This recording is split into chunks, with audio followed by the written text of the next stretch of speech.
3, 2, 1. All right, we're live. Tin Roof. What's up, Robbie? What's up, man?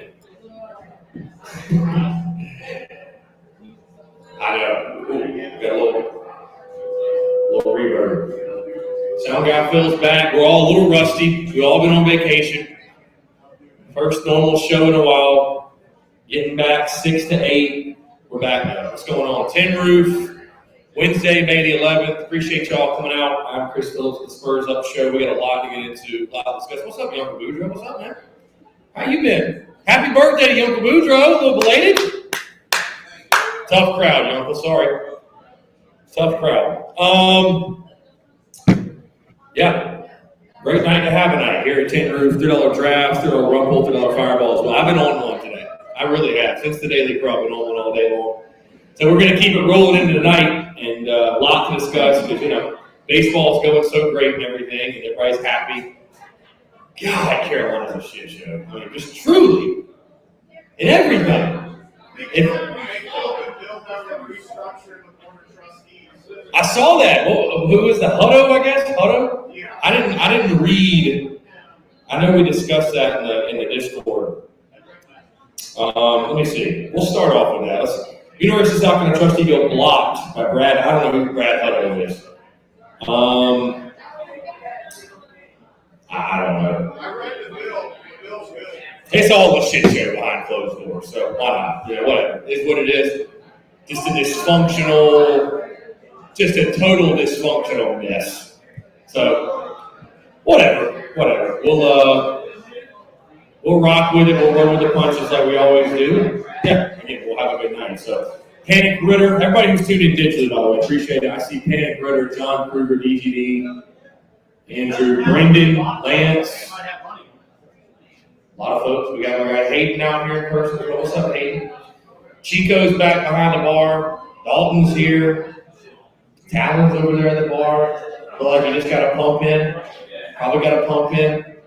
J-Bo, what's up? What? The stars are out. God, I'm just glad you're still alive. Jesus.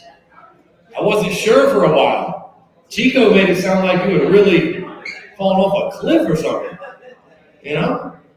I don't know. You might want to get with him on that. He's been spreading rumors up in here. I don't know.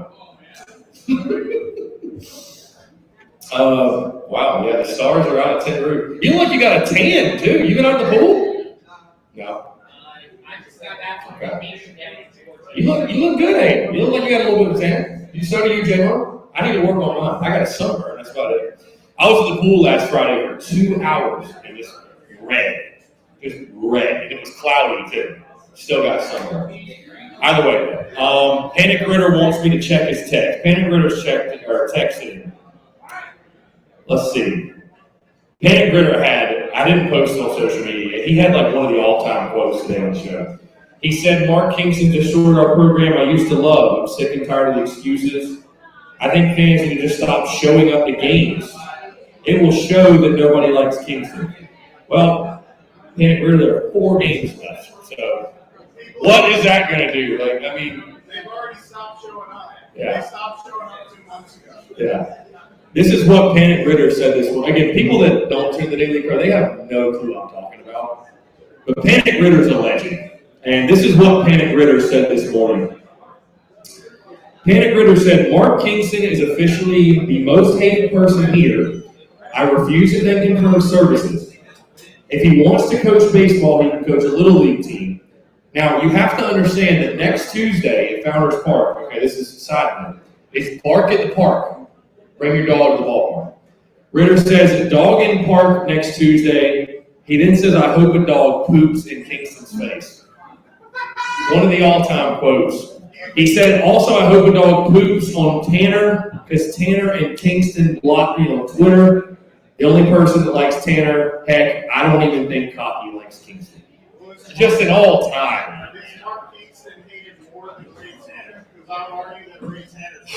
Yeah, I think Tanner probably. I think Tanner because the hatred extends across multiple sports.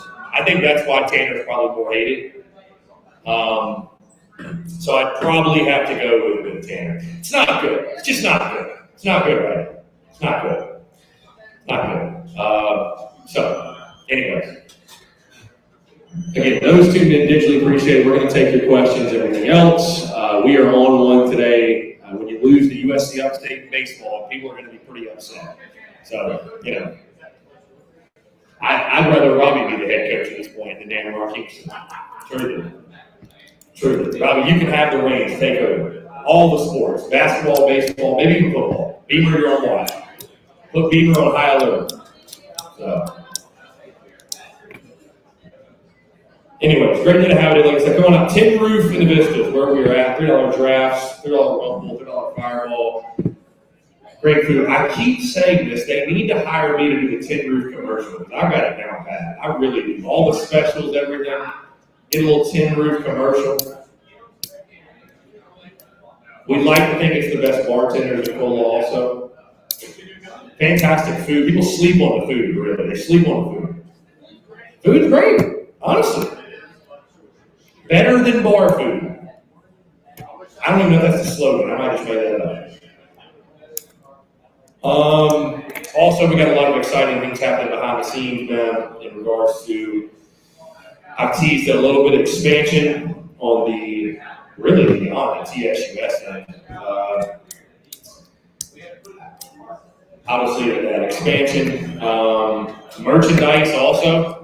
This is something, if you're in the Big Cock Club, you know this, because I literally just posted the vlog or whatever like 20 minutes ago.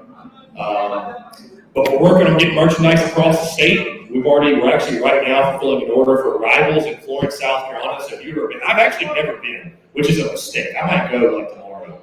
I've never been, and my merch is there, and I've never even been to it. So, how far is Florence from here?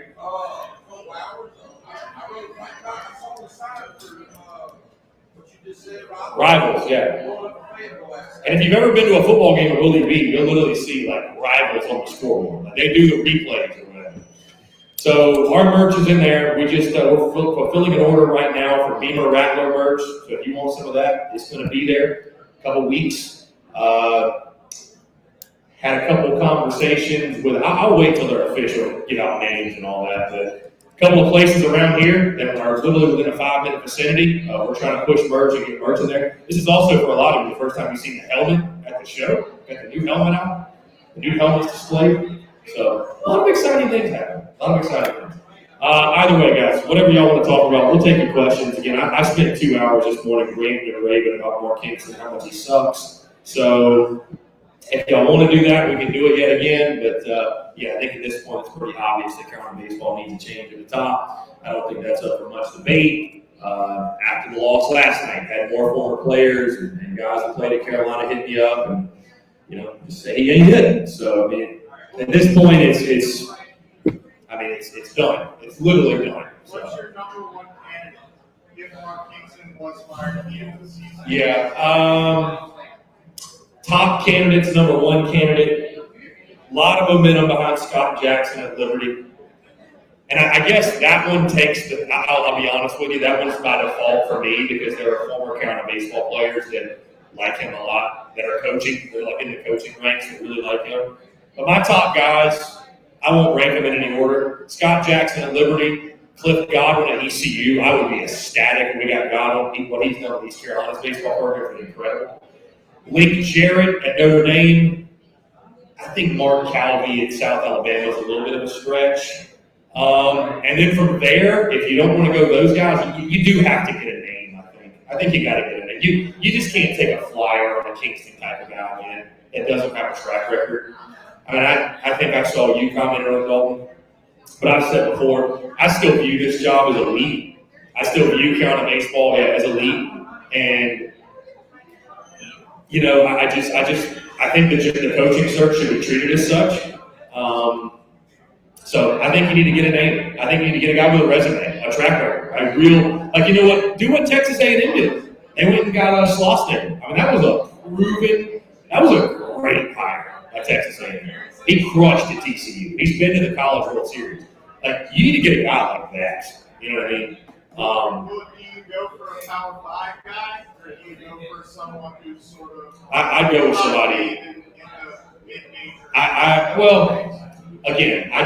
think you need a resume at College World Series. I really do. And I know there's not an abundance of those guys, but That's what I'd look for. Guys that have experience in the postseason, that have won, have a track record of winning.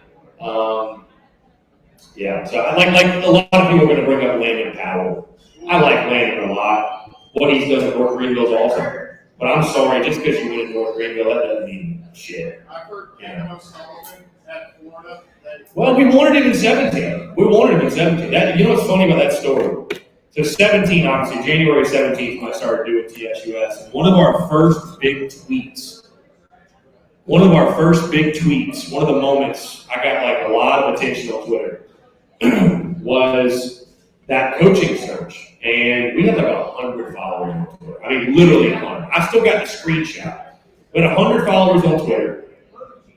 And my buddy Forrest Kumis was my first ever guest, ever. Him and Perry Orth back to back, first ever guest. And Forrest came on, and he obviously has connections and ties with the baseball world. He told me, hey, my dad, friend with an SEC umpire, he said that we're going after Kevin O'Sullivan hard. Kevin O'Sullivan wants the job, and he's going to be our next head coach. And so, obviously, I took his word for it and posted that and tweeted that out. Again, this is an account with 100 followers tweeting this out. Per sources, we're going to hire Kevin O'Sullivan. And Florida fans just ripped into me. I mean, because again, you think at that point, you have 100 followers. Your word, unfortunately, that's how social media works. Your word just holds no weight if you don't have a lot of followers. Now I can say whatever and I can get away with it. I can literally just say anything, which is kind of scary. I'm going to say anything. Per sources, whatever. I mean, it doesn't really matter. But anyways, so I said that because it was true. I mean, literally, and that was the year Florida went to the College World Series. I think they won it all. If that wouldn't have happened, there's a good chance I think we get Kevin O'Sullivan. But Florida made a commitment for the new ballpark, and they just won. He wasn't going to leave. So, would he consider a move this time? Would we want him? I guess is another question, though, because they've been struggling. Florida's been struggling. I mean, it's not like – but I think Kevin O'Sullivan's definitely – I mean, he's a national championship coach, so the guy knows what he's doing. God knows what he's doing. So, you just got to go after him. And if you're not going to get, again, like I said, the proven resume, you're not going to go hire Augie Garrido. You're not going to go hire Ray Tanner. You're just not. I'd be down with a Jackson at Liberty, who's a really hot name right now. And what Link Jarrett's done at Notre Dame, I mean, he's built that into a phenomenal program. What Godwin's done at ECU, God just speaks. It speaks. What he's done. His resume speaks for itself. So I'd be down with those guys, but man, people can say, well, is it the time to make the move? If you get rid of Kingston, do you get somebody better? Yeah, you do. It's Carolina baseball. We should be able to go get somebody. We're in the postseason every year at least. That's a failure. Yeah. Because this job has more support than most other SEC. So if you're not in the postseason, you're not doing your job correctly. Yeah. Because recruiting, we're getting really good recruiting classes, but we can't develop the talent for some reason. I don't know what it is that Kingston is doing. Well, I'll tell you this, we're not recruiting to the level that we used to. I mean, we're still getting good classes, don't get me wrong. We're still getting good players. But we're not recruiting at the level of Chad Holbrook recruited at. We're not. We're not, because I think what's happening is word starting to get around that Kingston's a slapdick. I mean, it's straight up. Nobody wants to play with the guy. So it is what it is, you know what I mean? So I think that's limiting us a little bit. I think that's limiting us. Players, again, it's just like football, just like in the sport, players want to go where it's fun. Players want to go where it's fun. I mean, and from what I've heard, I'm not saying Kingston's a terrible guy. I just heard he's hard to play for. So, if that's the case, which overwhelmingly it sounds like it is. And I've heard this since 2019. Player that's currently on the team told me that. Just hard to play for. I mean, I asked the kid about that. Why does Noah Campbell struggle so bad for Carolina? And Noah Campbell's flourishing in the minors. But Noah Campbell didn't swing it real well for us, but he'd go to the Cape Cod League and God, he'd swing it like an all-star. Like, why? He just told me, he said, dude, it's hard to play for Kingston. It's tough. He's a tough dude to play for.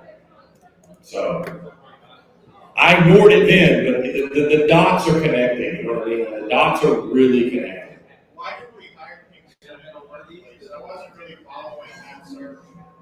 What was it in Kingston that changed? Well, I think at that point, Ray Tanner was not quite as disliked to the level that he is now. I mean, you got to think about it. At the point you hired Kingston, Will Muschamp had just won the Outback Bowl against Michigan. Newsflash, in case you forgot, there was a time Gamecock fans liked Will Muschamp. That time existed. That time, see, that's what I always say, right? Because I'm like, it's cool to dislike Muschamp now. I remember disliking Muschamp before it was cool. I guess I'm a bit of a trendsetter. I hated Muschamp, or hating Muschamp is like the thing to do. Now, oh yeah. Now, oh, everybody hates Muschamp. It's just like, it's popular to hate Muschamp. But so at that point, just won the Outback Bowl. I mean, heck, 2017, my God. Yeah, so 2017. We just went to the Final Four. Everybody's happy. Football just won the Outback Bowl. No, wait. No, excuse me. Okay, never mind. Back up. Muschamp had just finished his first year, lost to South Florida in that bowl game. Because that was spring of 17 and summer of 17. But it was after year one of Muschamp. We were fine. We went to a bowl game we weren't supposed to. We were happy. We were fine. 2017, though, we went to the Final Four. Women's went to the Final Four. I guess 17, they won it, right? They won it all? Yeah. Everybody was ecstatic. So I just, I think at that point, with the baseball coaching search, God, I think we imagined that, hey, if there's one hire Ray Tanner's going to get right, it's baseball. I mean, the guy knows baseball. How could he get the baseball hire wrong of all of them? He got Chad Holbrook wrong, and he got Kingston wrong. So, can you realistically give him another shot? Well, I'll say this about Holbrook. I'm not saying it wasn't the right move to let him go when it happened. But Chad Holbrook was doomed from the jump. I'm just going to go ahead and say that right now. And I just say that because you don't ever want to be the guy to follow the legend. It's like trying to follow Yunkel Boudreaux in a comedy show. You don't want to go after him. It's impossible. It's impossible. Or like if you had a podcast, you're going to follow me. Good luck. You can't follow this. Now you don't want to see who's tuned in. Braden Webb tuned in. Braden Webb. I know my guy B Webb. I need to get B Webb back on the podcast because B Webb will go all day long about why Chad Holbrook shouldn't have been fired in the first place. And I mean, again, hindsight's 2020. It's so easy to sit here and like, well, we should have kept him around. And I'm sure, listen, everything happens for a reason. Coach Holbrook and CFC just beat Clemson last night. Kyle Charleston's, they just beat him in Columbia. CFC, I think, won are they still in like the Patriot League or what? No, SoCon or whatever they're in. I think they won their conference. He's having a ball down there. I'm sure Coach Holbrook is, and I had Coach Holbrook on the show. Everything happens for a reason. I think he's probably ecstatic out there now. Truly. I mean, who wouldn't want to live in Charleston? I think Charleston's pretty cool. Mount Pleasant, whatever. Patriots Point, whatever it is. But anyways, you think of what Holbrook was doing, and God, at least we had talent. The 17 team, preseason ranked number 4 in the country. And that team, the only reason that season fell apart, that team went like 32-24 and 13-17 in the SEC. This team might not even finish with a winning record. Probably won't. Not even going to fit below 500. Not even going to reach 30 wins. That's insanity. Chad Holbrook was not good in comparison to what we were used to. Chad Holbrook's tenure at Carolina, it didn't like we were just some bottom barrel program. And that's not the case. We went to Supers. We were in the postseason. Now you missed this postseason in 15 and 17. You missed the postseason 2 out of 3 years at Carolina. Really hard to survive that. It just is, especially after you win back-to-back national titles and you go to a third. and you hadn't missed I guess 15 was the first time we had missed the postseason totally since like 1997. So I think that's what made it so tough. You know what I mean? But if we're holding Kingston to the same fire we held Holbrook, it ain't even a question what's about to happen. You're a hypocrite if you think he should come back. Really? Because I'm sure those same people want to hold a fire. You know? No, I don't think so either. That's why I literally said on social media that if you're in Kingston's corner, please speak out. Because I ain't heard nobody that's in this man. I think probably outside of Kingston's like immediate family, I don't know who, and again, it didn't mean nothing personal or whatever, but I think everybody can just see it ain't working out. It ain't working out. Because when you have guys from last year's team that played for you, at least when Muschamp got fired, right? All his players, they hated him. We all remember the fallout of that. Guys that thought he shouldn't have been let go, the Izzies of the world, the J.C. Horns, the Ken Laws. I'm sure like Dak Joyner was a guy. I'm sure there's guys right now on that team that felt like he probably shouldn't have been fired, but I'm sure they've gotten over it since then. But there were people in his corner. Like, bro, there ain't nobody in Kingston. There is nobody. And that's what I posted a clip about it on social media.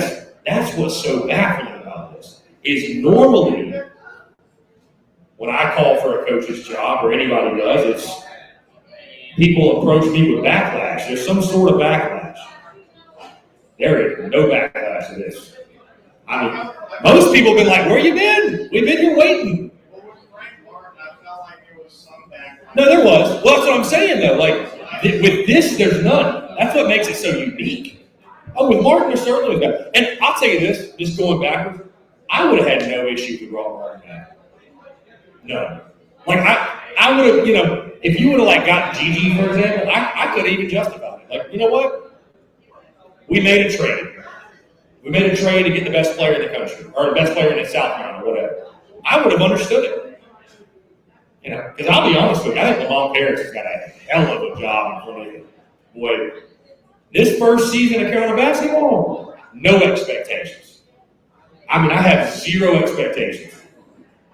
I think what I've heard is some fans are saying that you at least have to have the same labor in the SEC as what Frank Martin did last year. Yeah. Because if you fire Martin and you go back. Yeah, you don't want to go backwards, but in a way, it's like, how are we not going to? We lost their entire roster. But at the same time, what I'm going to be most curious to see is just how we play.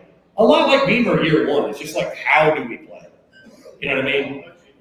With Martin, we kind of understood it was a team that fouled a lot, and not great offensively, and we needed to win sloppy, low-scoring defensive game. Are we at least fun to watch? You know what I mean? Is the style different? I'm not expecting us to go win 20 games. I'm not doing it. If it happens, great. But, we actually just picked up a guy today. I'm sure you guys probably saw this on social media, but a transfer from Illinois. Yeah. Benjamin Bosman's, I'm going to just say it's Verdunk, his last name, because I don't want to say Verdunk. Verdunk. Which that sounds like a great NIL t-shirt. Already. Bosman's Verdunk. That's awesome. I have to hit him up right now in the DMs. Speaking of NIL. Were you tuned to the Daily Program? No. Okay, well, this is beautiful, though. Speaking of NIL, because I always keep it a buck and keep it open and transparent, it was awesome, by the way, on today's podcast, talking with Jake Crane of Crane & Company. If you don't know who he is, Jake's an awesome dude. He started out with the J-Boy Show, then went over to sign with Colin Cowherd. Now he's with the Daily Wire. So these guys are talking sports on a national level. They've got 30,000 followers on social media. They do a really good job. Jake's an awesome dude. He's an Auburn guy. At the heart, at the core, he's an Auburn guy. But SEC guy to a fault, and very knowledgeable. So we talked NIL, great conversation.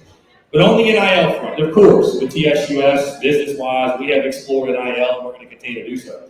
And I've signed TSUS athletes, which have been very great partnerships I've been very happy about.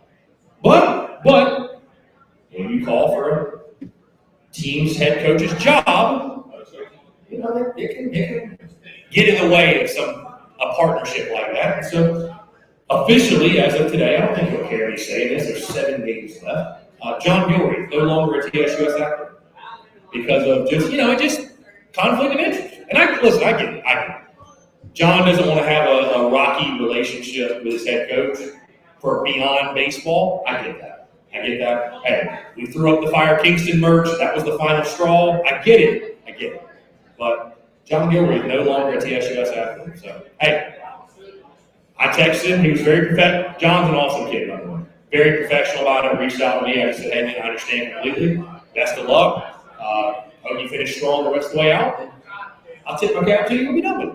So I'll be pulling for you every step of the way. So, but that's just part of the game. I mean, I'm not gonna hold back on what we think about the coaches or the situation or whatever because some NIL, whatever bullshit. I mean, it is what it is. Think about it. How stupid would I sound if I was sitting up here? Well, it's okay. I think Casey just needs more time. We're not really that bad. Well, this injury, come on, man, he just wants to do his thing out of state.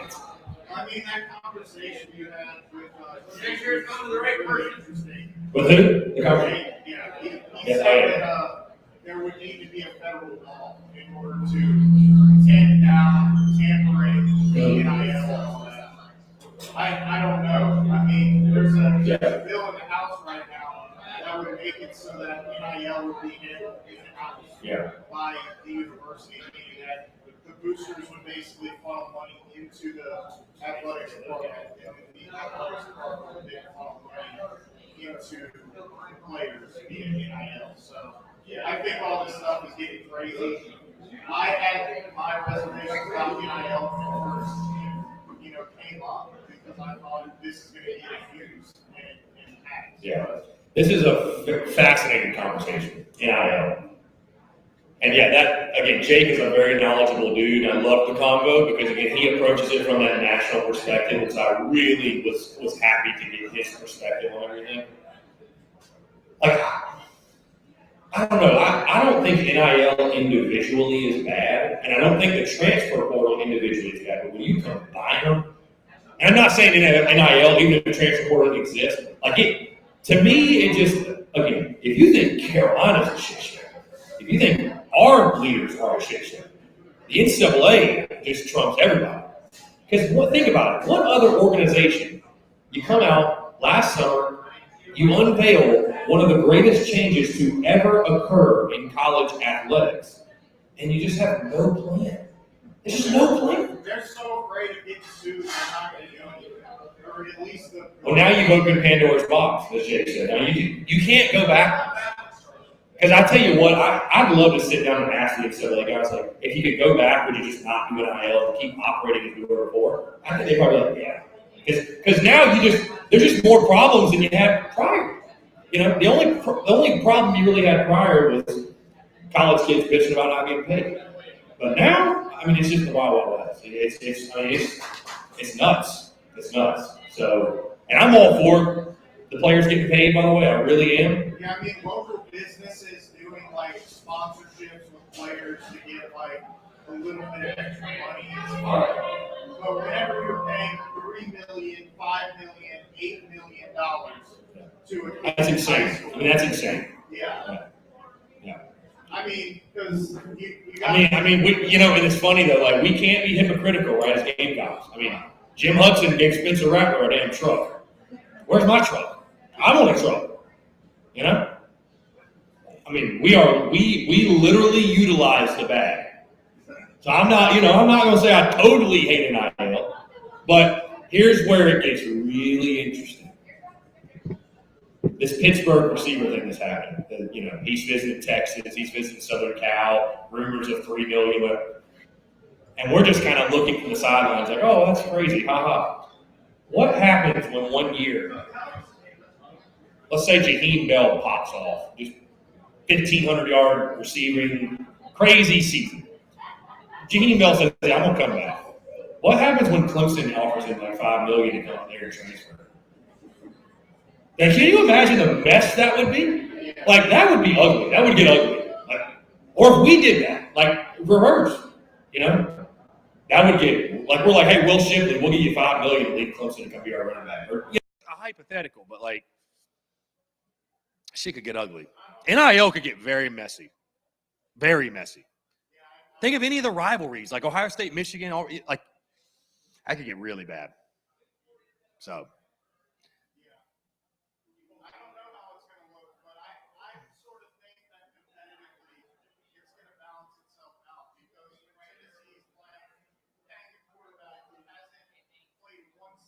Yeah. Yeah. Well, I mean, again, and I've said it, man. Like, I know college fans are psychotic. I get it. We all, we're all crazy to a degree. I know that we let our passion get the best of us, And here's a newsflash for you in life: just because you have a lot of money, it doesn't make you smart. At least common sense, right? I've met a lot of people that are own businesses and are wealthy that are just complete slapdicks. I mean, just have no clue, whatever. But like boosters, the people that are doing this, a booster's just fan with influence. They're just a fan with influence because they have a checkbook. I just question the sanity. Like I understand, like we all want to win, but this win by any means necessary mentality, like I think it's crazy.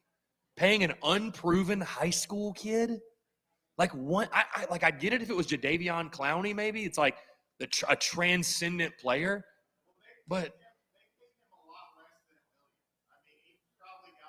what Clowney? Oh yeah, we definitely paid Clowney. Jadeveon Clowney was living at a $250,000 condo in Carolina Walk. He wasn't paying for that, which is fine. I don't care. Good. I'm glad we threw the bag. Good. Now it's just so in your face, and it's like it makes you uncomfortable. And the numbers have gotten bigger. But I just question, like, who are these business owners?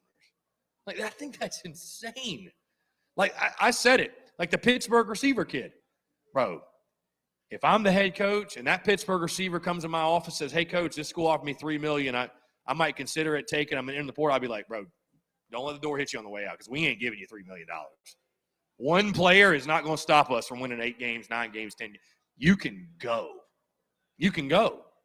Now, it's a lot easier to say that than if Southern Cal offered Jaheim Bell $3 million, and I'd be like, well, shit, who's going to sign the check, I guess? I mean, I don't want him to go. We need him, right? That would suck. I mean, can you imagine all the positive momentum we have and something like that happen? I mean, it would suck. It would suck. But I really want the mentality to speak, bro, screw you. Like, you can go. Because, like, I'm glad players get paid. I like NIL. But, man, like, what happened to loyalty? What happened to, you know what I mean? Like, I can say this while also saying I support NIL because I do. Heck, I utilize it. I think it's a great thing, like you mentioned, at the local, especially the local business level. Tin Roof has Tin Roof athletes. They utilize NIL. It's a great thing. It's an awesome opportunity for businesses to help student athletes, right? But you know what? Like, man, we really let greed get the best of us. I mean, we just really did. I mean, that's what it, to me, comes back to. I understand back in the day, kids were coming to Carolina and they were eating ramen noodles in their dorm, and you know what I'm saying? Like, I get that. They're not doing that now, bro. Not at the SEC level. They're treated like kings. Everything is paid for. The facility's $50 million. You know, like how much? What else do you need? It's not pro sports. It is college sports. You know what I mean? That's what I'm saying.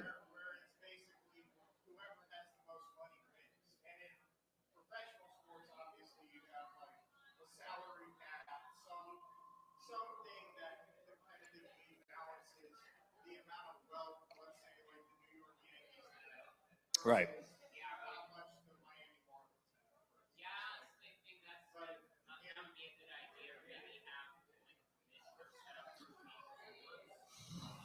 Well, then what? You can't put like a salary cap on college football. I mean that makes no sense, right? Again, you've opened Pandora's box, and again, I don't blame the kids. Pittsburgh receiver, somebody's going to give you $3 million. Take it. I mean, God, take it. How can I sit here and tell him not to take it? Life-changing money. I mean, that's life-changing money. I'd agree at $3 million is, if you manage your money correctly, it's life-changing money. Life-changing money. Yeah. So I can't blame him for taking it. It's just, but dude, it's just, I am glad I'm not the one, because I don't have the answers for how you structure it. I will say this. And there is a community that will hate this, because I am pro player and players benefiting themselves via the transfer portal. But you know what would stop a lot of this? Go back to the old, you know what? If you transfer down a level, you can play immediately. But if you transfer from Oklahoma to South Carolina, as much as I hate to say it, you got to sit a year. You got to sit a year. If you want to transfer, it's fine, but you got to sit a year. It'll stop a lot of that shit. I mean, it'll stop a lot of it. Granted, some guys will still go, because you know what? They'll sit there with $3 million for a year. That's fine, but I bet it'll slow it down,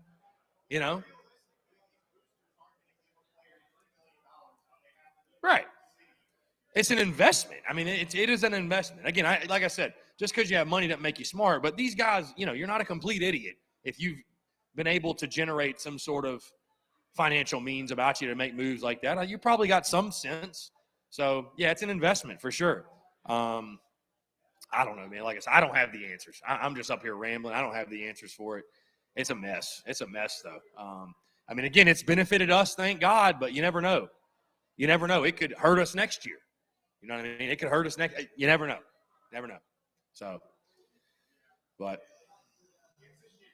right, it is. It's a shit show. I mean, it's Beamer's battling it in recruiting. I mean, God, now I see South Carolina in the top 5 with some of these recruits over the last couple of days have dropped their top 5s, top 4s. I mean, I forget who it was. I think like the 4-star DB, and he had Texas A&M in his top 5. I was like, well, we're not getting him. I mean, shit. A&M's throwing the bag. I mean, who's doing it for us? I guess Ken Long. I don't know. I mean, like we got it. Don't get me wrong, we got it. But yeah, like you said, man, it's just it's. There's got to be some structure or something. Like, you just can't let it just run wild. You can't. You can't.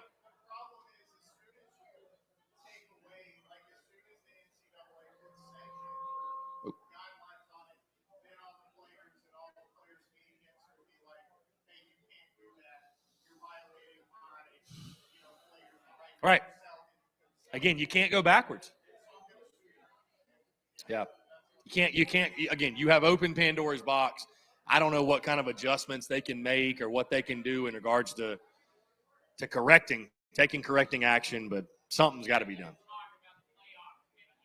The playoff committee? What do you want to expand the playoff, or? Yeah. Highly debated to expand the playoff. Well, we're going to take 5. We'll talk about that on the other side. Again, $3 draft, still a Rumpel, $3 Fireball. Great food, great people. I see my guy Chico's on the Talon T-shirt train, rocking the schmediums. So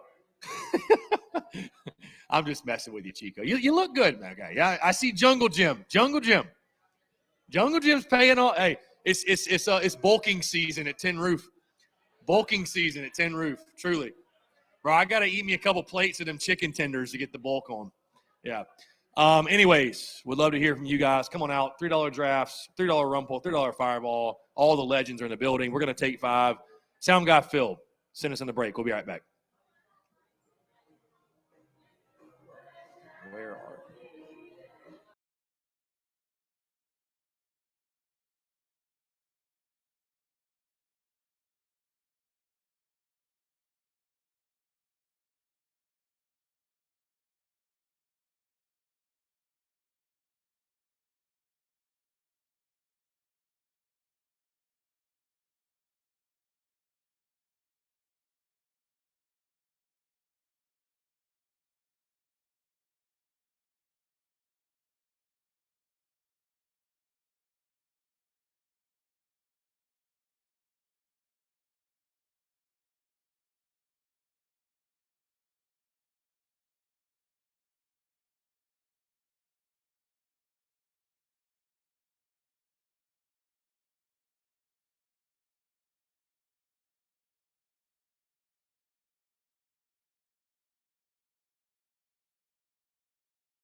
I'll say this.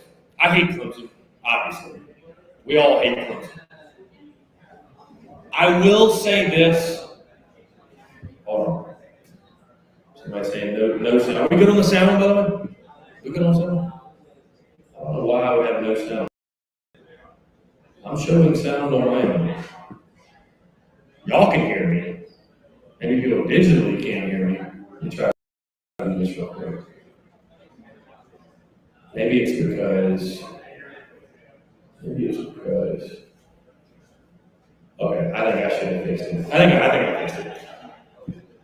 Anyways, I hate Clemson. The bus ride is ridiculous. I will say this. I am someone that can respect just like all college football traditions for what they are. Okay, we're back with sound. It was my fault. I can respect college football traditions for what they are. Because they're all each individually unique. I'm trying to be as nice as I possibly can, I guess. So, Clemson rubs a rock, runs down a hill. We think their tradition is stupid. We run out in 2001. They think our tradition is stupid. And that's how it should be. We're rivals. That's how it should be. And I'm not saying Clemson's tradition is great, by the way. I wouldn't rank it ahead of ours. But like there's other traditions I think aren't. But to those fan bases, the traditions are awesome. You see what I'm saying? Fuck Clemson. I don't like them either. Whatever. It is what it is. Yeah, there we go. I agree. Yeah. Just get to the point, man. Get to the point. Right. Oh yeah. I mean, the whole like them showing the bus ride around the stadium is that's ridiculous. Nobody wants to see that. Nobody cares to see it. We don't need to see it. Yeah. So,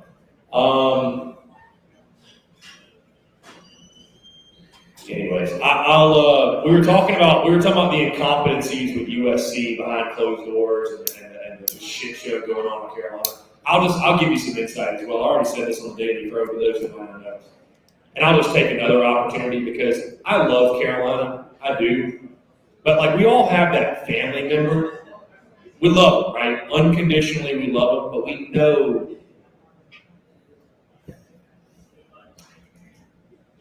we can be so honest about them because we love them. We can say things about them other people can't say. Right?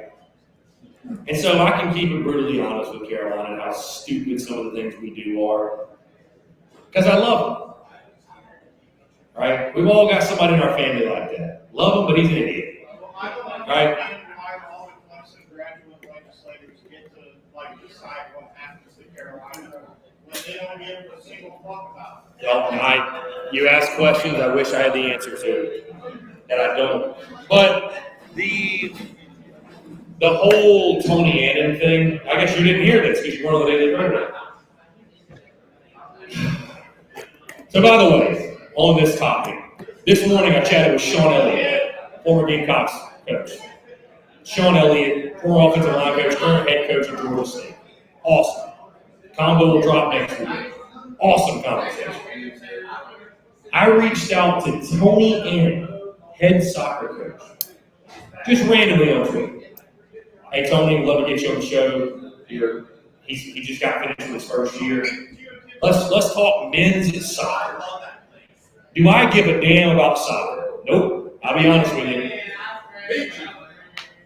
Call me crazy if you want. Nope, I'm not a soccer guy. But I thought, you know what? You're a Gamecock. I'm glad you're here. Let's check in on the state of the program, all that good stuff. He responded. Cool, would love to do it. Here's my number. Let's text. We'll set it up. He's like, let me just check with USC first, get it cleared. We'll do it. Common practice? That's normal. Cool. Tony Annan came back and told me that USC declined the request. You're on Steve Fink's shit list. That's what I'm saying. You got a blacklist. Of all the things we got going on right now that we need to figure out,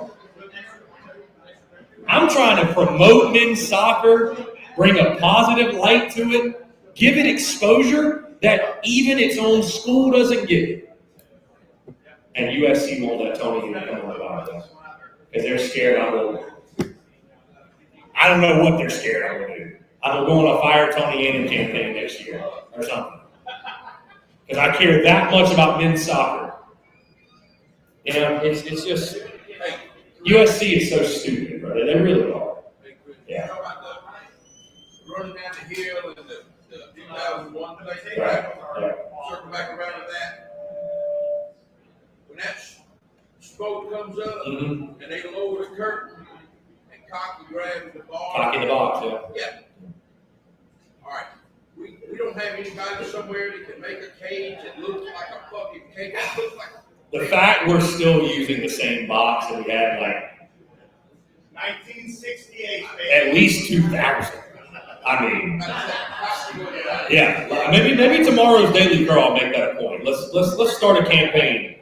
Get Cocky a new box. I don't even mind the box. A cage would be sick. But that cage, with like a rubber thing, you can just bend them out and step out of that something like that. But it looks like little strings. Yeah. It's just literally a janky looking whatever it is. I agree with you. Like, I don't think anybody pays attention to it or says anything because, nobody wants to complain about it, I guess. But you are right. I'll do it with you. Let's do it tomorrow. Robbie, when you call in, we'll talk about it. Imagine bars, after smoke comes, Yeah. he grabbed that son of a bitch and just go. Gotta bust out the cage. Steps through that Yeah. son of a bitch. I mean, that'd be cool. I'm all for it. That'd be as cool as the other side of the And Travie chimes in. Again, we had a huge discussion about this last week. And I would love feedback from the Tin Roof crowd here.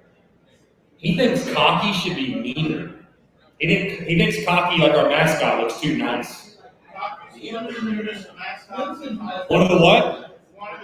One of the cutest mascot. Do I want my mascot to be cute though? Do I though?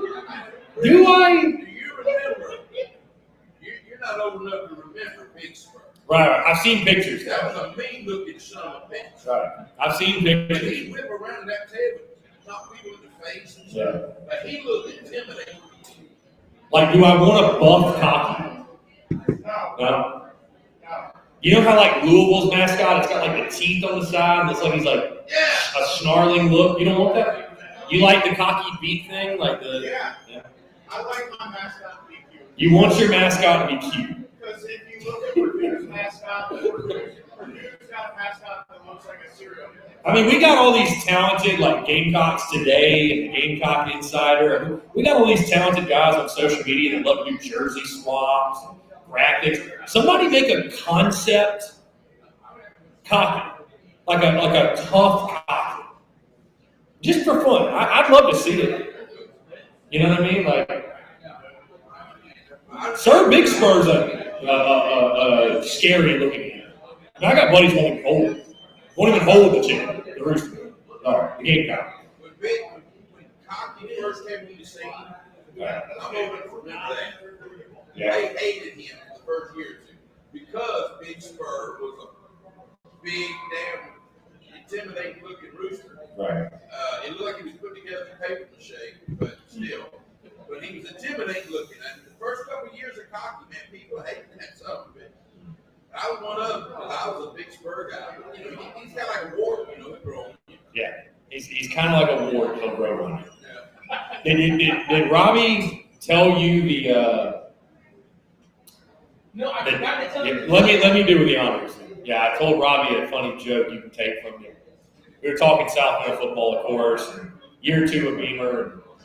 And, everybody's ready to win, and we're all ready to get back to the Spurrier years, the glory years. And I was actually talking to my buddy Jake Crane about this. Again, we're discussing expectations for year 2, how many should we win? And again, you got fans saying 10, 11, we're going to win the SEC. And it just makes you realize, man, that SEC fans they're like bad doctors. They have no patience. No patience. That is a dad joke of all dads. Well, I already said that the SEC predictions for the college football playoffs. I'm going to put on orange overalls and a Tennessee hat. Now, okay. Who thinks they're going to the playoffs? Tennessee fans do. Oh, well, I mean, And that pisses me off because Tennessee fans are. what's so funny about, because our fans hate Tennessee, loathe them. I had a good time in Knoxville. I really did.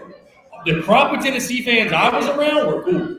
I thought they were probably really nice to us because they kicked our ass all weekend. I was about to say that. And they just whooped our ass, so they didn't have a reason to be mean. And we had no reason to be obnoxious other than just to do so. So that was probably a lot of the reason. But I thought they were cool. Our guys were cool, at least. Our guys were cool. But, I mean, again, I know there's bad Tennessee fans out there. I know that, yeah, I know there's bad Tennessee fans. By the way, I got this DM. Let's read this real quick. Alan Porter, who knows who is it? Just some rant, 10 followers on Twitter. But apparently he's a USC Upstate fan. And he DM'd me and said, I've been told that Mark Kingston insisted on using the run rule in yesterday's game. Not sure if he thought they were going to win badly or vice versa, but didn't seem like he was confident in a 9-inning game. Bro, how embarrassing would that be? If you're like, well, let's incorporate the 10-run rule for 7 just in case we beat the shit out of y'all and then we lose. Or all right, so what's worse though? What's worse?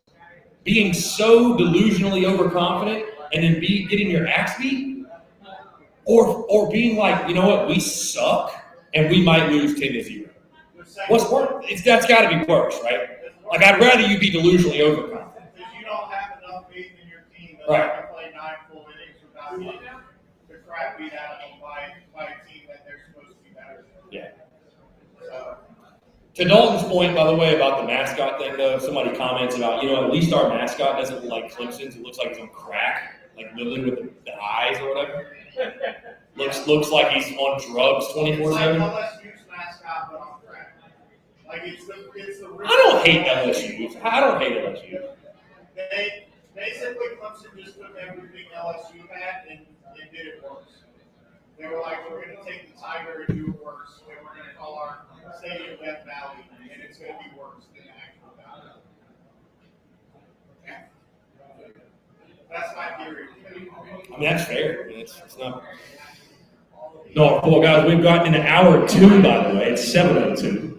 Again, taking your questions, comments, everything else. Appreciate y'all coming out, man, sincerely. Thank y'all so much.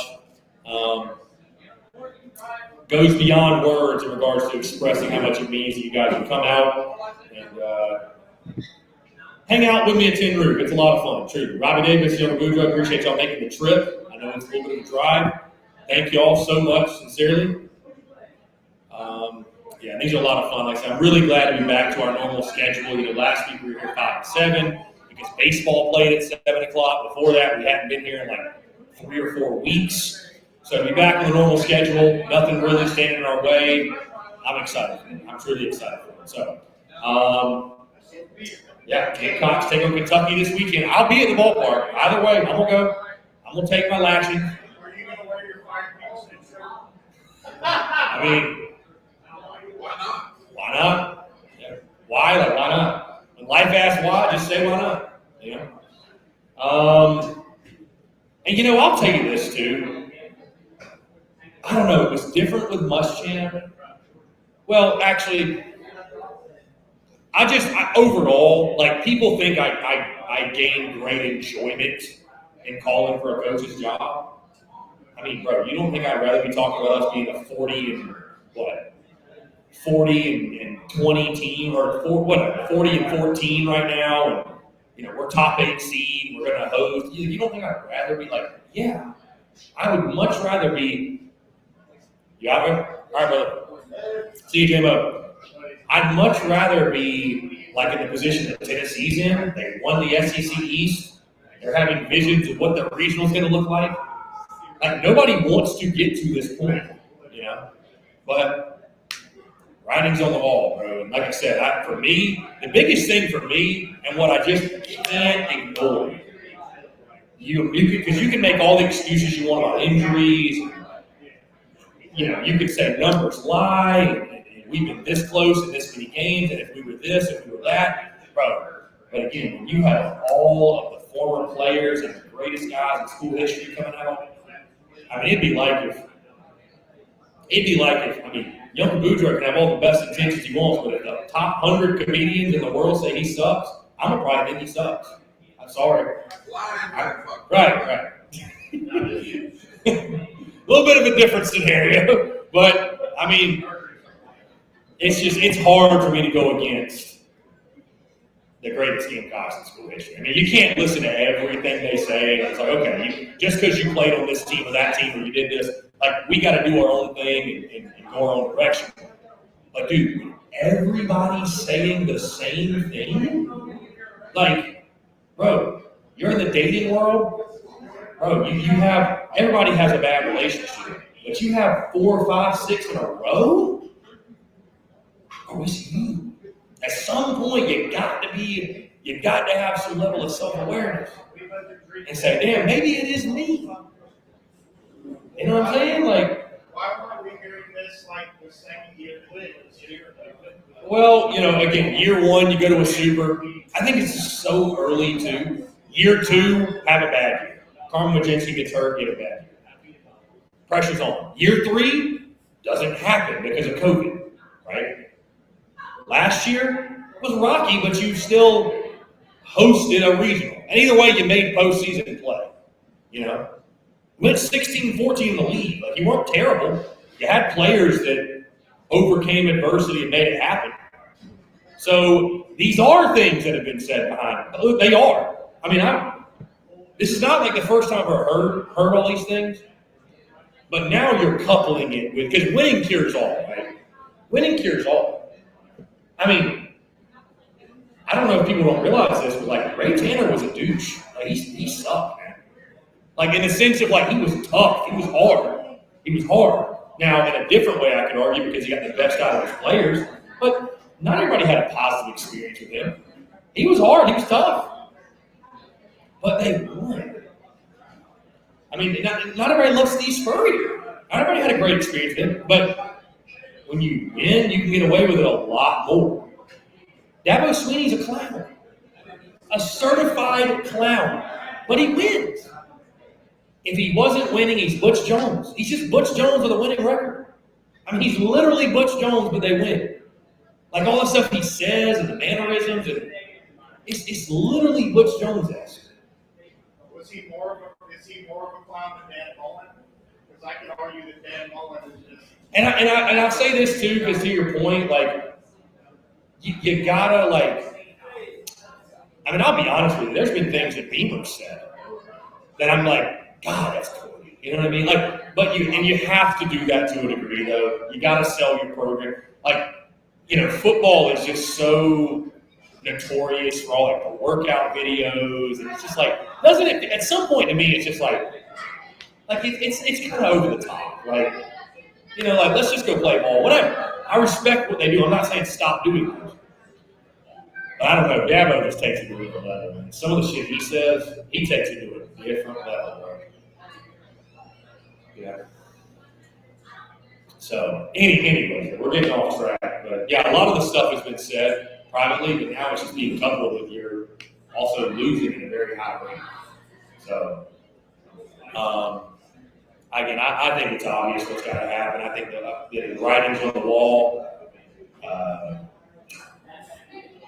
Will a change be made? I think obviously it should happen, but with the incompetencies and the dysfunction behind closed doors with the board of trustees, I can't say for certain that it will. I can't say for certain that it will. I don't know. So I don't know. Well, do you think it's more of a problem for Ray Tanner that nobody wants to support the baseball program, and they all think Mark Kingston is sucks, or is it more of a problem optics-wise for him if he fires the third head coach in the last 3 years, and then he has like a ridiculously incompetent coach? Gamecock fans, we have a lot of reason to be like in a bad mood. Not waiting. Like when you fire all three of your big three sports head coaches within a not even three, within 2 years, man. This all started in November of 2020. We haven't even made it to the full 2-year mark yet.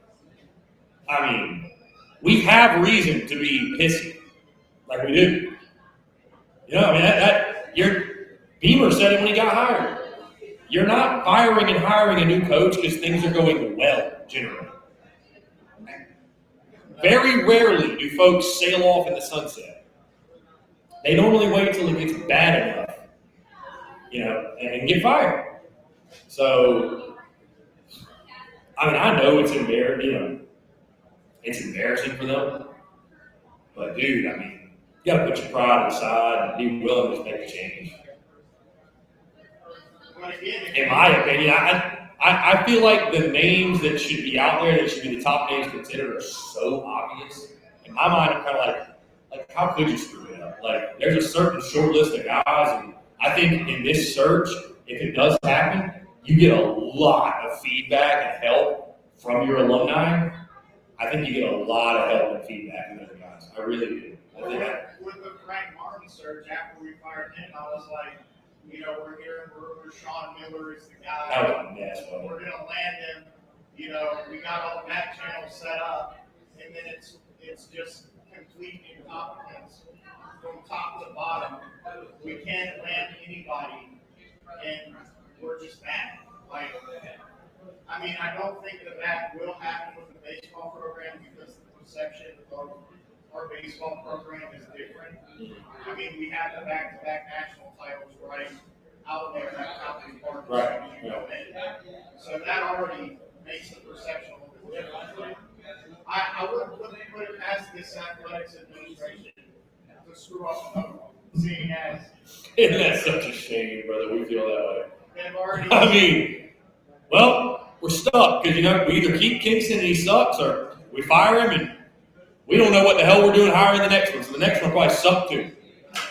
I mean, God, that sucks. Well, I mean, you look at Ray Tanner's. Let me ask you this. What would you rather do? I mean, obviously, you got. Well, I'm saying, what would you rather do? Fire Kingston, go on a coaching search led by Ray Tanner, or bring Kingston back, but this summer Tanner steps down, I don't think he's going to get let go. I don't think you can fire. Well, you don't want to fire Ray Tanner. You want to tell him to retire, which I think he's actually close to. But Tanner steps down, you get a new AD this summer, but Kingston comes back. And then so he's going to be the one. Let's just assume you don't have a good year again. Would you rather wait and let a new AD conduct the search, or would you rather just pull it and go? I'd rather restructure the BOT. That's number one. Yeah. Get a new AD. That's number two. Get rid of Kingston. That's number three. And then just clean slate. Can they do all that within like a 2-month span? No. Right. I mean, like, that's the problem. Like, and that does not happen quickly. Yeah. But that's what needs to happen, because if you let another AD do the search, even if he's a better AD than Ray Tanner is, you still have the DOT. Yeah. I mean, that was my point I made the other day. I mean, Tanner's got a lot of say in everything, but he ain't the only one. You know, bro, we've been getting it wrong from the very top. Look at the Castling game. We've been getting it wrong from the very top. I mean, bro, nothing that happens with Carolina is shocking to me. Like, because most everyone, I mean, are we the Browns of college football? I mean, we're just organizationally, we're just a mess. I mean, I would argue that Auburn's boosters are worse than our boosters in our athletics department. Bro, we're organizationally a mess. We are, but at least our athletics department isn't going behind the AD's back to like try and get the coach fired because they don't like him. I mean, I'm obviously stretching it saying the Browns, but you get what I'm saying. Like, we're not the Pittsburgh Steelers of college football, unfortunately. We're not the Patriots. No. We're not them. But we've never been them. I get it. That's why, you know, when people assume we're just going to win 9 or 10 games in football, it's like, Do you know who you're a fan of? Do you understand? Like winning an SEC title is just so easy, and we're just, no big deal. We'll just do it. We struggle to beat Mizzou when Mizzou has a bad team. That's a good topic to jump to because I'm getting really. I don't have the. What sucks is there's really nothing we can do about board trustees and all that garbage. Bro, I'd say Mizzou's the most important game of the year in football. Swear to God. You laugh at that, though. Why do you laugh at that? Why do you laugh at that? Because I would say Kentucky is going to be the most important. And you know what's funny is it's so funny when I jumped on with Chris Marlowe and I was chatting with him. He asked me the question, what's the most important game? And he told me, he's like, please, dear God, don't say Kentucky. He's like, don't, because we say Kentucky every year. Hear me out though. And I'm kind of spoiling the content for the summer. But, because I'll talk about this in depth in July. But when I think of most important game of the season, I think of what game is it that if we lost, it would just basically wreck our season. We have to win it. Last year I said East Carolina and people thought I was insane. But I'd argue I was right. Because you know what? We lost to Kentucky and Mizzou and we still got the 6 wins. If you'd have lost to ECU, bro, we probably would have went 4-8. I'm confident in that. The season would have crumbled after that. I think we can lose to Kentucky again as painful as it will be, or it would be, because it would be painful. We could still have a good year. We could still go 7-5. We could still go 8-4, maybe. But dude, if you lose to Mizzou at home, I just don't see how you have a good year. You know what I mean? I don't see how you could have a successful year. Mizzou, you're going to be favored against Missouri. You're going to be an underdog in Kentucky, straight up. But by how much? I mean, I don't know. I'm just saying though, you are going to be a dog. I mean, I see where your point is, but with me and with Kentucky, it's I guess you've got to prove that you're better than Kentucky and I mean, Kentucky is seeing highs in its football program that it's never seen before in its school's history. Yeah. So, I mean, Trust me, you gotta start beating them on a normal basis for sure. On a yearly basis. Right. Yeah. You gotta start beating them on a yearly basis. People want to worry about Georgia, A&M, Clemson. Bro, we need to beat Kentucky. I mean, I even think that if you lost to Florida, with how Florida is this year, that would be a letdown. Florida's a mystery to me. Because what scares me about Florida and that game specifically is everybody's like, oh, Florida's going to be trash. Florida sucks. It's just everybody's they're going to spend all preseason telling me how bad Florida is. And we're going to go to the swamp and they're going to whoop our ass. I'm scared of that. We still have to go to Gainesville where we historically have not played well. I'm not saying, this mentality I'm telling you right now, this is what Beamer's fighting. He's got to get this out of me and all of us. Because I just look at it it's Carolina football. Of course I'm worried. I mean, I'm optimistic, but I'm worried. You know what I mean? So you beat Kentucky a couple of years in a row. I'll get back to expecting to beat them every year. I mean, the real interesting thing is that SEC Mike is projecting, I've heard saying that we could beat Georgia. SEC Mike thinks we're going to lose to Arkansas week 2 and then beat Georgia week 3. Explain that.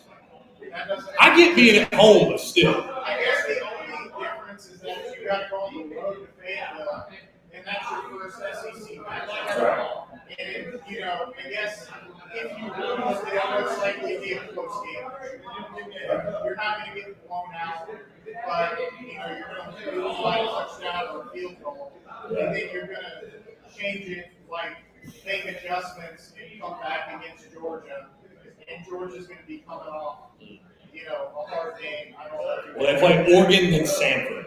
Yeah, so maybe The opener will be somewhat maybe tough. Oregon in a close one, maybe they could destroy Sanford, obviously, and they're just not going to.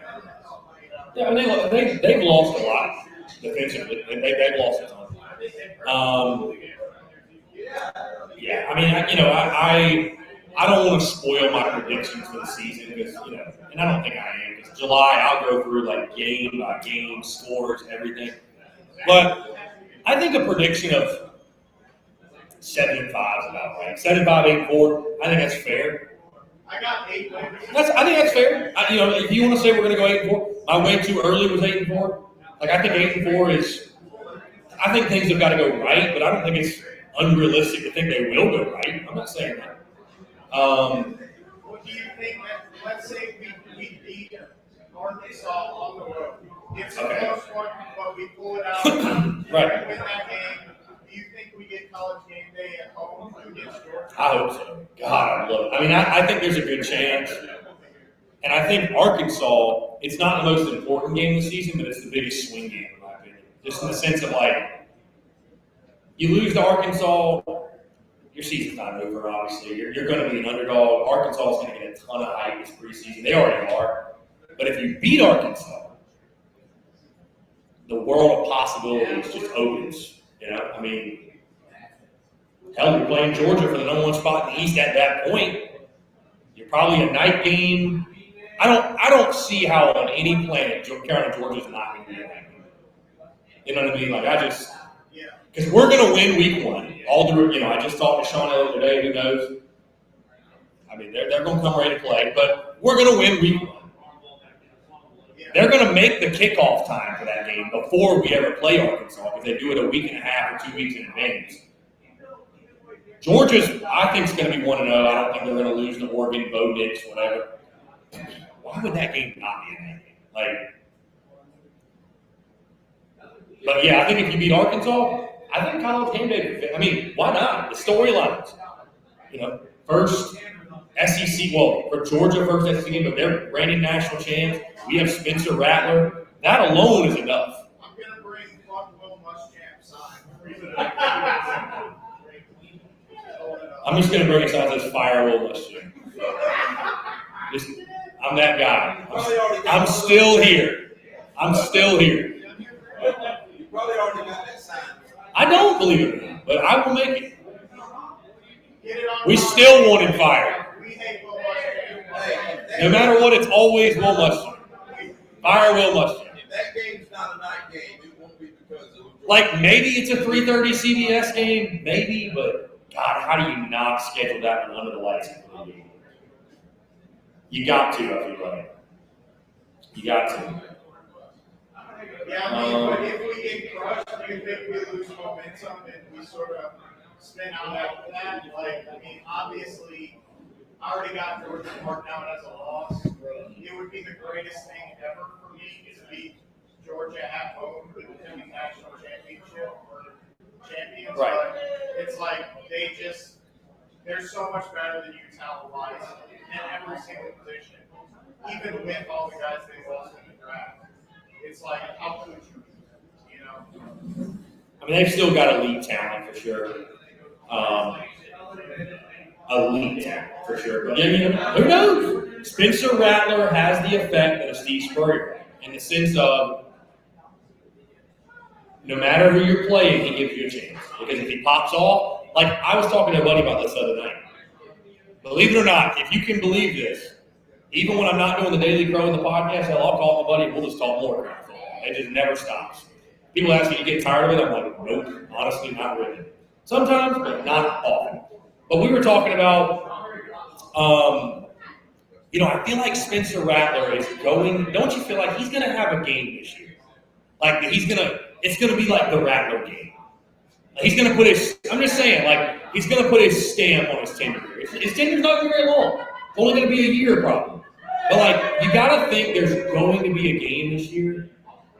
I don't know which one it's going to be, but it's going to be like, we're going to win, and we're going to be like, we won because of it. Just flat out, he put the team on his back.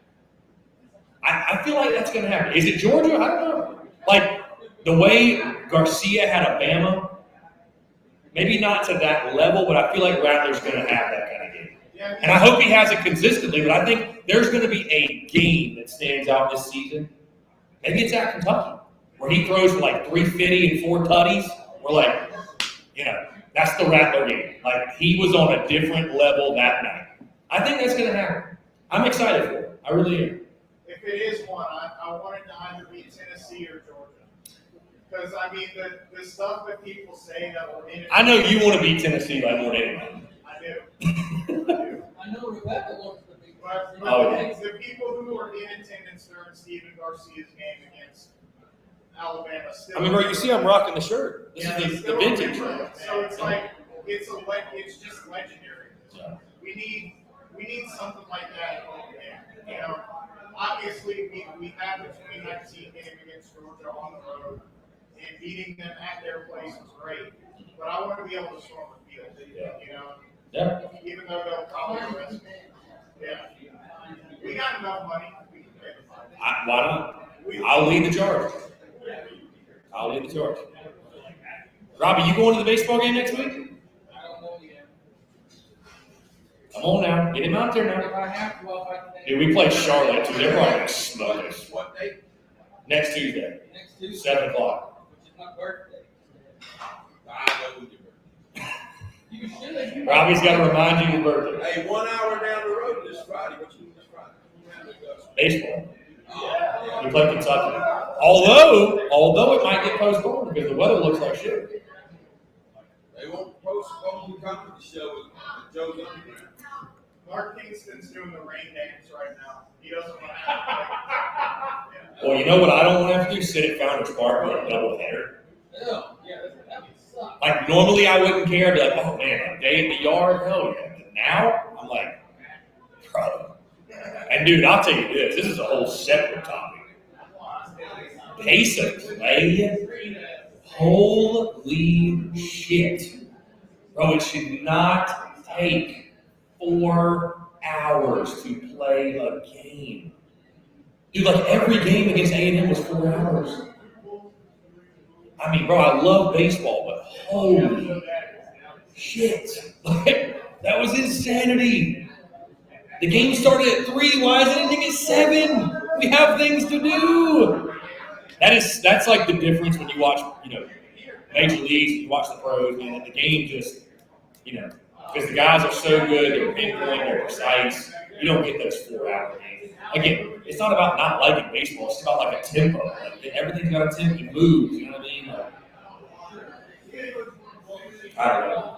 Last night, the pace of play was dog shit. And it's probably because we can't pitch with them, man. So, when you can't pitch, it's going to drag games out. Somebody replied or tweeted at me, can you add a Fire Ray Tanner shirt to the collection? You're already on Steve Lance. Dude, bro. Yeah, I mean, like, I'm so beyond giving a flying fuck with USC. I'm just so beyond. I'm not going to go out of my way to, I would love for us to have a great relationship. But here's the thing, I don't need USC's blessing to do anything. USC hadn't signed a check since I got it. And I don't think they're going to anytime soon. Like, I love having a great relationship with Shane Beamer. Because I do. All the coaches on the football staff. We've got a great relationship. And I really value that because I'm a fan. I don't want my own school to dislike me. But at the end of the day, I also hope Shane Beamer knows if it goes to shit, I got a job to do, Coach. Like, when y'all had 11 yards of offense in the third quarter against Texas A&M, what did you want me to say? Well, that's what you sign up for, is that coach. Right. Everybody, You're getting paid handsomely to deal with it. and every SEC fan, no matter what school you're at, is just beyond passionate. It's the reason why the SEC is the best conference in the country. If you do a terrible job, you're going to have fans who don't want you fired. That's just how it is, And obviously, nobody wants Beamer fired. But I'm just saying, like,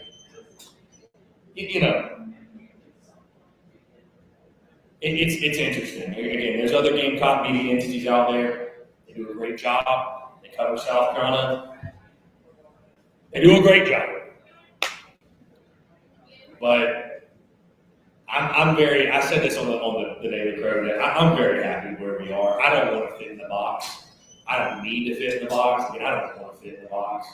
I'm not going to color inside the lines just so I don't piss Steve Fink off. Like, I don't care, bro. Like, I don't care. I don't care, man.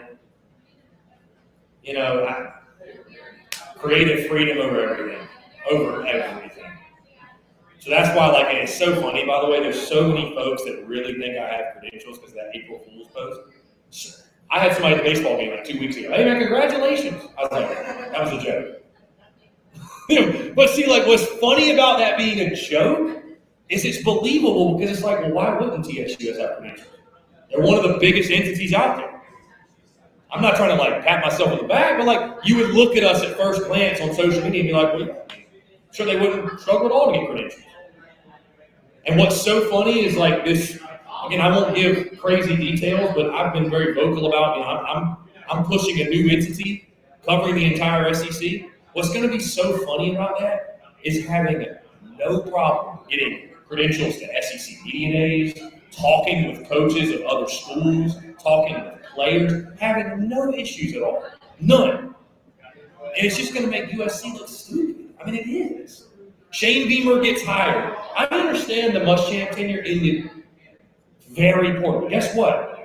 As much as Steve Fink disliked, and whoever it is, I don't want to single out Fink, because I know Fink is just a product. He's just doing his job, and probably what somebody's telling him, whatever. But as much as USC disliked my comments during the Muschamp era, guess what? I dislike watching them play football just as much, if not more. You know what I mean? Like, and I know, like, the guys on Carolina's baseball team, they probably feel some type of way. I would say the same thing to them. I'd be like, you know what? As much as y'all dislike my tweets, do you think I enjoy showing up watching y'all play? Not really. Gotta be honest, not really. I mean, that's what fans are supposed to do. Right. I mean, Like, you look at Gamecocks Central. there's no contract you sign when you became a Gamecock fan that says, I will blindly support and be positive no matter what. Yeah. I mean, because Gamecock Central, obviously, all their guys are credentialed. They've got the blessing and all that Oh, stuff. yeah. But, if there's something wrong, then they're not going to say it as bluntly as a diehard fan who spends their money, got a degree from the school, lived in the state their entire life, been a fan for 50 years. And that's okay. You need both sides. I mean, if every media, but if everybody that covers the Gamecocks was as strong as I was, abrasive as like, it'd probably be a shit show. You know what I'm saying? Like, you need both sides. But yeah, USC's silly, man. It's just people. It's the tip of what I'm telling you is the tip of the iceberg. Like, we could sit and just have conversation about like the path at TSUS and just some of the shit I've dealt with and heard from them. I mean, it's. I mean, dude, another little, like, when I first moved here, and of course I get here a month in, we're calling for Muschamp's job. And bro, you got USC going out of their way telling former players not to come on my show. Like, it got to that level. That level. I mean, that's crazy. That's crazy. I mean, and I had to, like, learn to deal with that because it's like, bro, I'm a fan of this team. And I felt like I was like, when I first got here, it felt like it was me versus USC. That's how it felt. And it was like they would rather me not exist. That's how it felt. And that sucks. I mean, should they want their staff to get publicity? Like, obviously Shane Beamer, he's a coach in the SEC. He knows how to handle the media. Like, he's not going to say. Yeah, it's like why? Like the fact that Beamer never came on the show. And I mean, again, I've got a great relationship with Beamer. Me and Beamer are cool. Dude, I met Beamer last summer. He literally told me, hey, man, like, we appreciate you. You're helping us. You're helping our program. All that good stuff. So me and Beamer are cool. Clayton White's a big fan of the show. My guy Kimry was on staff. I talked to him just a couple of days ago about at some point coming back on the show, just talking about everything, his life, whatever. Justin Stepp follows us. I mean, I'm really cool with all those guys. But, like, yeah, man, it's like Shane Beamer went on, like, every single podcast, YouTube entity that existed. Like all of them except for us. Like there were some that I'm like, I think they're letting him go on these just to like somehow try to rub salt in whatever moon they think exists. Because dude, he was going on like a YouTube channel. I saw it had like 100 subscribers. I'm like, so they're credentialed? Like, yeah, give me that right. He went on Trey Gowdy's podcast. Trey Gowdy does a political podcast, and he's on Trey Gowdy's podcast. And he's I mean, I don't. Yeah. so I don't get it. I think it's the fact that you piss Muschamp off so much that they just don't want to have anything to do with you because. Oh, and it's funny. I mean, a kid I talked to at the baseball game a couple weeks ago, like a month ago, where he worked in a Muschamp. He told me, he's like, he was so far in his head that he would tell everybody at staff meeting, don't interact with this guy, don't talk to him, whatever. See, like stuff like that would bother a normal Gamecock fan. Maybe I'm just so sick and twisted in the head. It didn't deter me at all. I was like, you know what? I don't fucking like you either. I don't like you either, bro. I mean, I don't really give a damn, to be honest with you. So, saying fire Muschamp was, people asked me when he got fired, actually. Bro, saying fire Muschamp, I would not change that thing that happened. That was a launching point. I mean, that was a launching point for the business. So, everything happens for a reason, man. Everything happens for a reason. Sometimes you got to do what you got to do. You got to do what you got to do. I would say that firing Muschamp. And I, you know what's funny, man? I've had to like have self-awareness and ask myself, like, when it came to Martin and Kingston, am I being hesitant calling for their jobs because I don't want, selfishly, I don't want to be known as just, well, that's the fire the coach guy. Longest time I was. So I was but I was like, I need to keep it above, keep it real. That's it.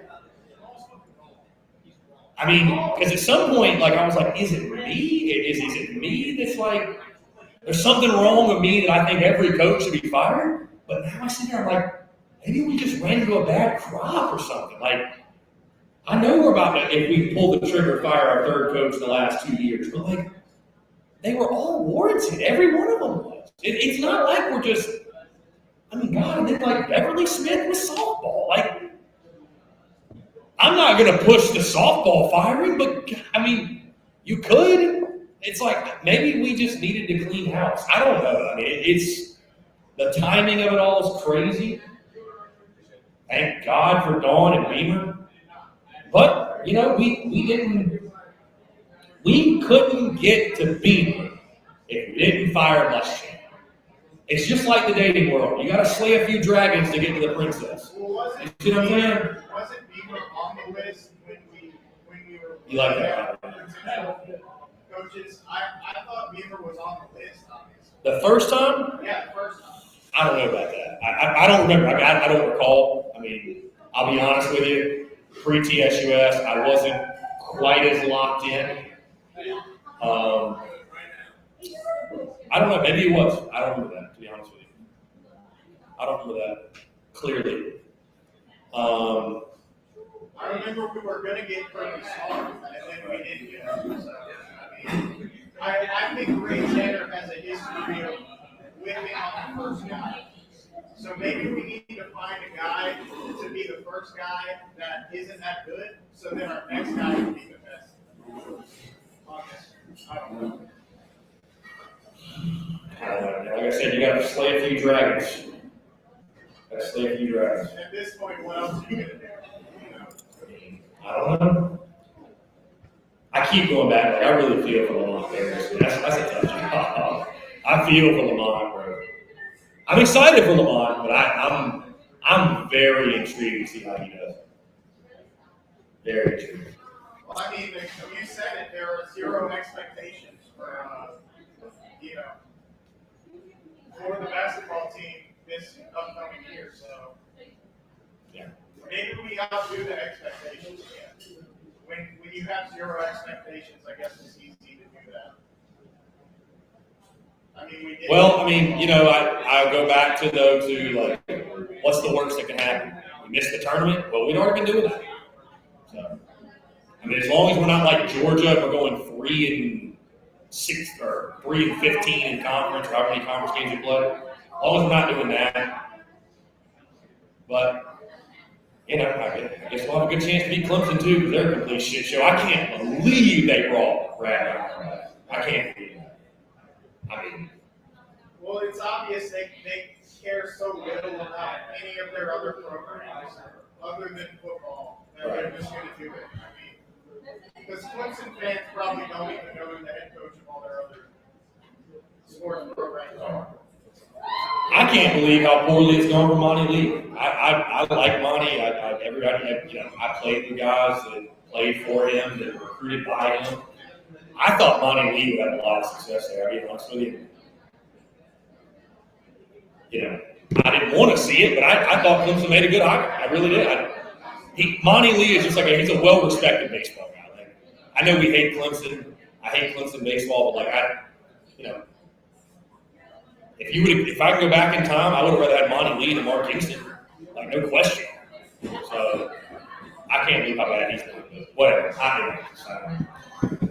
Baseball in the state is just, Coastal's not good. UNC's not good.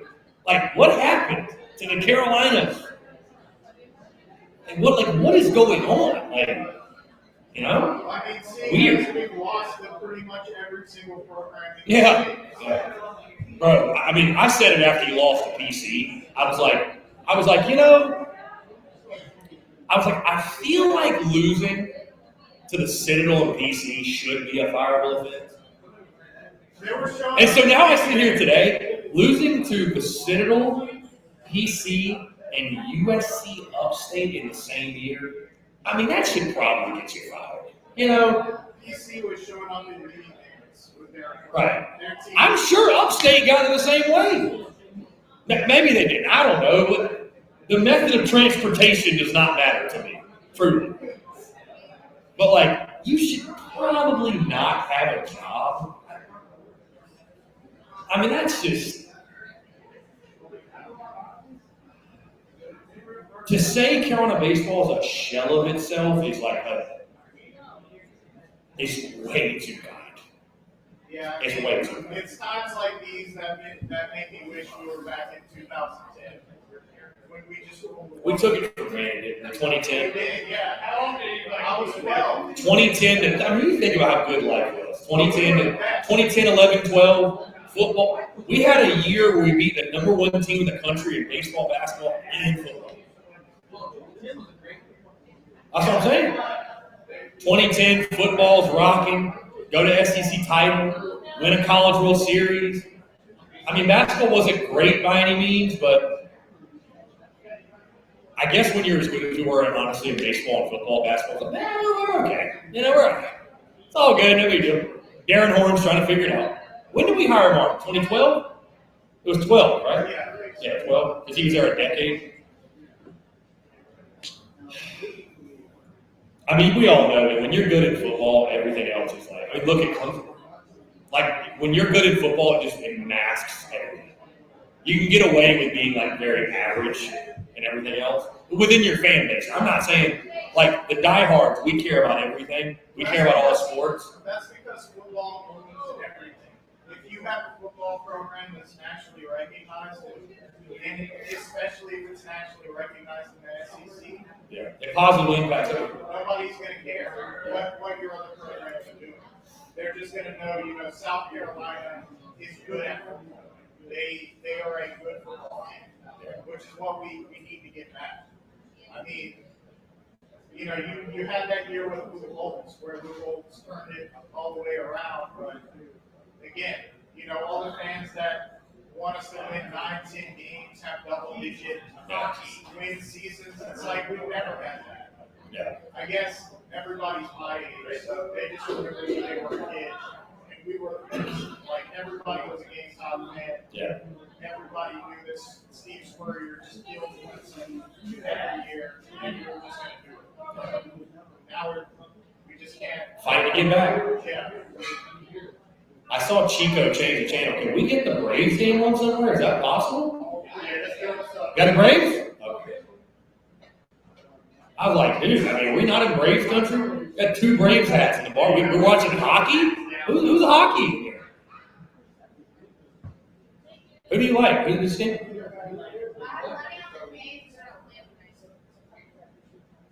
Canes Bruins, right? Yeah. Canes won last night. Dude, I don't know shit about hockey. I'm not a hockey guy. It's cold, yeah, no kidding. Yeah. I did go to a cock hockey game a couple months ago. They're better than our baseball. They played, better than our baseball player? Dude, our club sports are crushing. Lacrosse won yesterday. They're in like the Elite 8. Why is it that our club sports are doing great on the top? My guy Peter Candela, bro, is a legend coaching lacrosse. Rugby's crushing. They're better. All of our club sports are better than our baseball. We have a club baseball team too. I wonder how they did. I will say hockey in person is fun. I went to an NHL game, Buffalo Sabres, 2017. Yeah, my ex was from Buffalo. We went up there. That was fun. Dude, and you know what I loved about that? Buffalo Sabres fans and just Buffalo fans in general, like Gamecock fans. Their teams stink, but they show up, and they are loyal. They are loud. Loyal to a fault. This is like, so 2017, though, you think like Tyrod Taylor was their quarterback. Bills sucked. Now they're good. I'm hoping we become the Bills of like, we finally have paid our dues. You know, maybe that was 10-13. I don't know.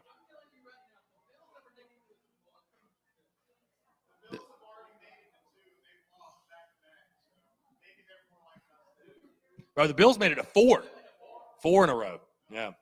4 Falls of Buffalo. That's one of the greatest docs ever, man. You ever watch that? 4 Falls of Buffalo?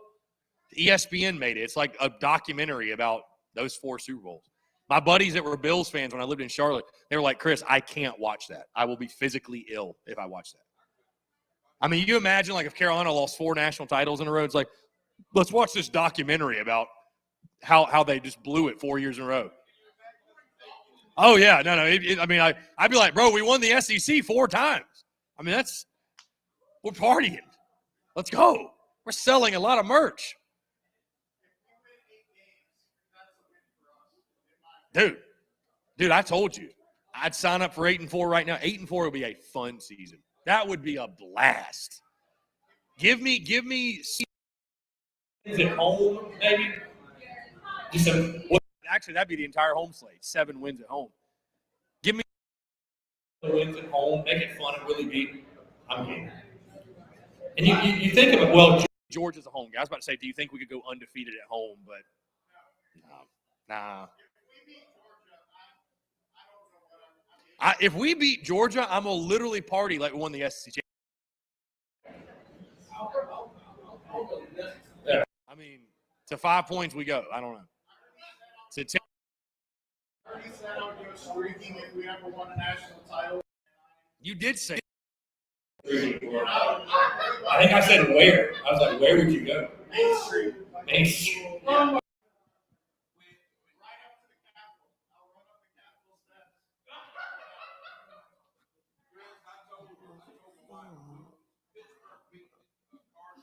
That's right. You're a Steelers guy, right? Yeah.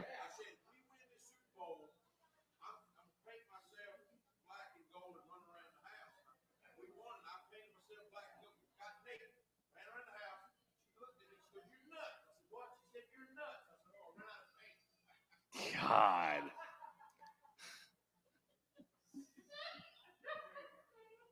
Your Uncle Boudreaux with zingers. He keeps them coming. Well, it's hard to follow up Uncle Boudreaux.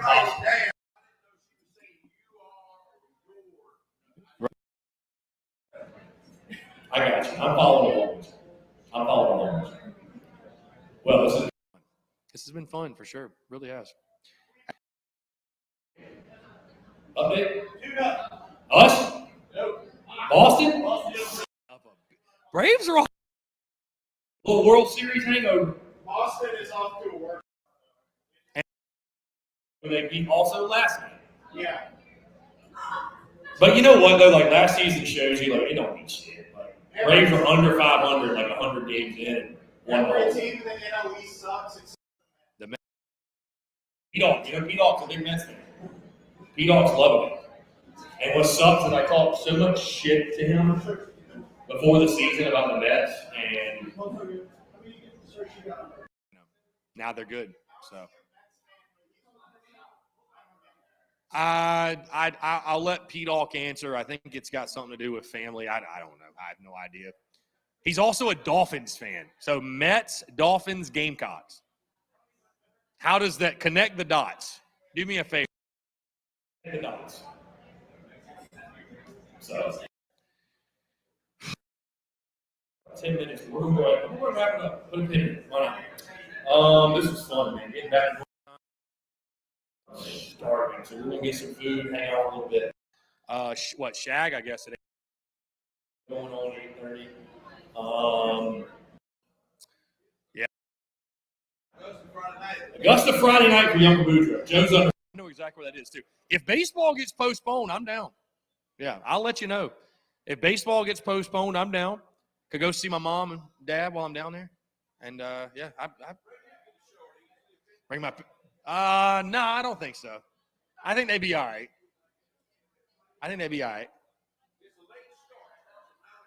Right.